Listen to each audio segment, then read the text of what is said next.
On crée de la richesse avant de jouer au football. Je répète, on crée de la richesse avant de jouer au football. Tout le monde est choqué parce que pas mal de pays africains n'auront accès qu'à 32 matchs de la CAN sur les 52 que compte la compétition. Mais il faut savoir que la CAF ne vit pas que de notre passion et de nos beaux yeux. Ça fait mal à entendre, c'est choquant, je ne suis peut-être pas non plus d'accord avec ça, mais c'est un fait. Dans ce monde, tout a tendance à devenir payant. Même les applications dites gratuites, au bout d'un certain temps d'utilisation, vous avez des suggestions ou des fonctions qui deviennent payantes. Et la CAF, dans ce cadre-là, a besoin de ressources pour vivre. C'est la même chose avec la FIFA.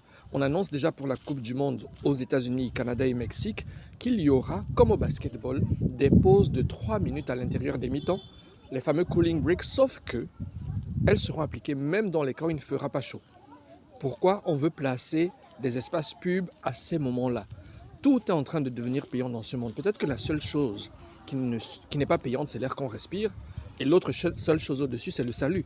Mais tout est payant. Donc, les subventions, les différents dons, les ventes de billets, les sponsorings, toutes les choses qui rentrent en ligne de compte pour faire tourner la CAF, elle est obligée de regarder à son tour comment les répartir tout au long de l'année en fonction des choses qu'elle a à faire pour pouvoir vivre confortablement, j'entends.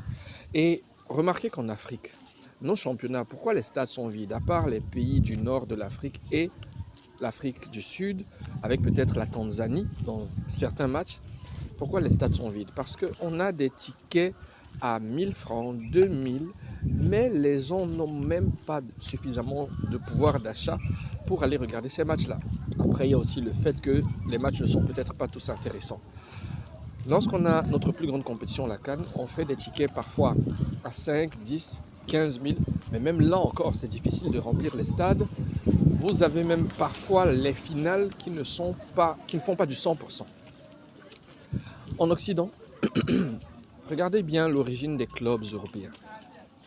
Pas tous, mais certains d'entre eux, ils sont nés au moment de la révolution industrielle, où l'Europe produisait beaucoup, créait beaucoup de valeur, de richesses, et c'est les ouvriers des usines qui essayaient de se divertir après le travail, qui sont à la base de la création de certains clubs de foot.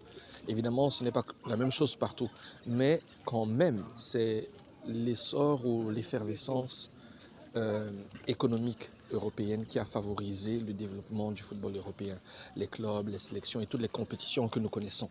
Or, en Afrique, on ne produit pas encore suffisamment de richesses. Donc, nos clubs, nos sélections sont beaucoup plus sous perfusion des fonds publics et de quelques sponsors qu'autre chose. La part attendue du public, la part attendue des supporters dans le fonctionnement des clubs, des sélections, elle est infime.